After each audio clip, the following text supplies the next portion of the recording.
സാദിഖ് അലി ശിഹാബ് തങ്ങളോട് ഒന്ന് രണ്ട് കാര്യങ്ങൾ ഇങ്ങനെല്ലാം സൂചിപ്പിക്കാൻ പറ്റും. കാരണം അവരുടെ മുന്നിലൊക്കെ പോയാൽ നമുക്ക് കുരുത്തക്കേട് കിട്ടും. അതുകൊണ്ട് ഇങ്ങനെയൊക്കെ പറയല്ലാതെ വേറെ നിവൃത്തിയില്ല. തങ്ങൾ ഒറ്റ കാര്യം പറയാം, നിങ്ങൾ ഈ മുസ്ലിം സമുദായത്തിന്റെ മാർപ്പാപ്പ ചമയാൻ വരരുത്.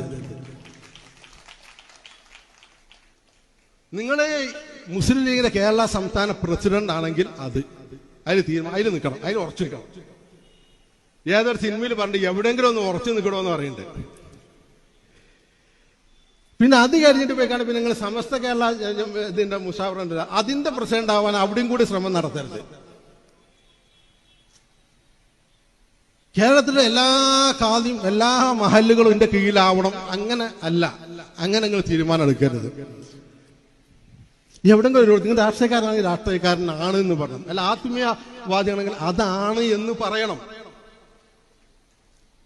തങ്ങൾ മനസ്സിലാക്കേണ്ട ഒരു കാര്യം, എല്ലാ കഴിവും എല്ലാവർക്കും ഉണ്ടാവില്ല. അങ്ങനെ ആരും കരുതണ്ട. എല്ലാ കഴിവും എല്ലാവർക്കും ഉണ്ടാവും, അതുണ്ടാവില്ല.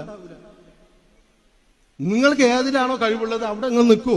ഞങ്ങൾ വീണ്ടും വീണ്ടും പറയാം, ഇത് വല്ല പ്രച്ഛന്ന വേഷ മത്സരത്തിലും പങ്കെടുക്കുന്ന കുട്ടികളമായിരിക്കും. ഒരു മനുഷ്യനെ രാവിലെ കാണുമ്പോൾ കാണാൻ തൊപ്പിയൊക്കെ ഇട്ടിട്ട് ഞാൻ മുസ്ലിം ലീഗിന്റെ പ്രസിഡന്റാണ് പത്രക്കാരൻ മുന്നിൽ, വൈകുന്നേരം കാണാൻ വേറെ മാവേലി അയക്കാണ്ട് വേറൊക്കെ എന്തൊക്കെ കോലം കെട്ടിയിട്ട് ഓണപ്പാട്ട്.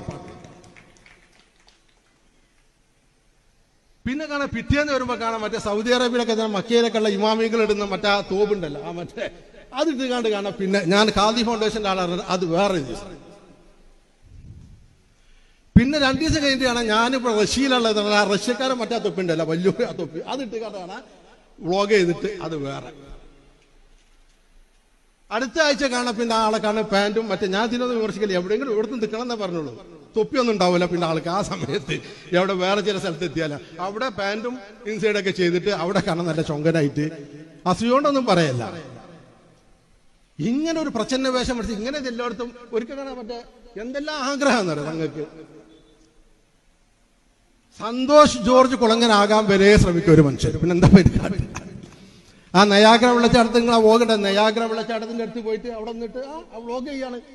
ഈ വെള്ളച്ചാട്ടത്തിന്റെ അതിരിത്രയാണ്, അതിന്റെ ഇതിന് ഇത്ര ഗ്യാലം വെള്ളമാണ് വരുന്നത് എന്നൊക്കെ പറഞ്ഞിട്ട് ഇതൊക്കെ ഈ ലീഗിന്റെ പ്രസിഡന്റ് നമ്മൾ ആൾക്കാർക്ക്, അതിനൊക്കെ ഈ സന്തോഷ് ജോർജ് കുളങ്ങനെ പോലുള്ള ആൾക്കാരില്ല. ഇങ്ങനെ ഒരു മനുഷ്യൻ എല്ലാവരും ആവുക.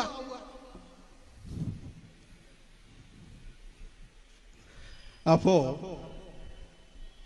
ഇങ്ങനെ ഒരു മനുഷ്യന് കഴിവുണ്ടാവില്ല. അപ്പൊ എവിടെയെങ്കിലും ഓരോടത്ത് നിങ്ങൾ ഉറച്ചിരുന്നിട്ടില്ലെങ്കിൽ ഈ സമുദായം വലിയ വില നൽകേണ്ടി വരും. അതാ പ്രശ്നം. നിങ്ങൾ ഉപദേശിക്കാൻ പാടില്ല. അതാ എന്റെ ഈ പ്രസംഗപ്പോ നാളെ നിങ്ങൾ ഇതിലിട്ടുണ്ടെങ്കിൽ അതിന്റെ പിന്നെ രൂപ കമന്റ് എന്താ വരും അറിയാം. അതിൽ വരുന്ന ആരാടാ പണക്കാരത്തങ്ങന്മാരെ ഉപദേശിക്കാൻ, ആരാടാ ഇതാണ് കമന്റ് വരെ. ഉപദേശിക്കാനേ പാടില്ല.